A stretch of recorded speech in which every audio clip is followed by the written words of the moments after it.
March মাসে মুক্তি পায় কিরণ রাও পরিচালিত ছবি লাপাতা লেডিজ। ছবিটি দর্শক ও সমালোচক মহলে প্রশংসা কুড়িয়েছে। এই ছবির প্রেক্ষাপট নারী ক্ষমতায়ন। ছবিটি কি আগামী বছর অস্কারে ভারতের এন্ট্রি হতে পারে তা নিয়ে শুরু হয়েছে গুঞ্জন। এবার এই প্রসঙ্গে কিরণ তার মনের কথা জানালেন।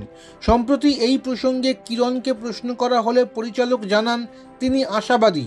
কিরণ বলেন, ছবিটা অস্কারে গেলে আমার স্বপ্ন পূরণ হবে। এটা একটা দীর্ঘ প্রক্রিয়া। আমি নিশ্চিত সেরা ছবিকেই বেছে নেওয়া হবে, কিন্তু আমি আশাবাদী। ছবিতে সূর্যমুখী গ্রামের দীপক, ফুল ও জয়াদের দাম্পত্য জীবন থেকে আকাঙ্ক্ষা ও নারী শক্তির উড়ান দেখতেই প্রেক্ষাগৃহে ভিড় জমান দর্শকেরা। গত মাসে সুপ্রিম কোর্টে বিচারপতি এবং তাদের পরিবারের সদস্যের জন্য ছবিটির বিশেষ প্রদর্শনের ব্যবস্থা করা হয়। প্রদর্শনের প্রাক্তন স্বামী আমির খানের সঙ্গে উপস্থিত ছিলেন কিরণ নিজেও। এই প্রসঙ্গে তিনি বলেন, প্রধান বিচারপতির দূরদর্শিতা আমাকে মুগ্ধ করেছে।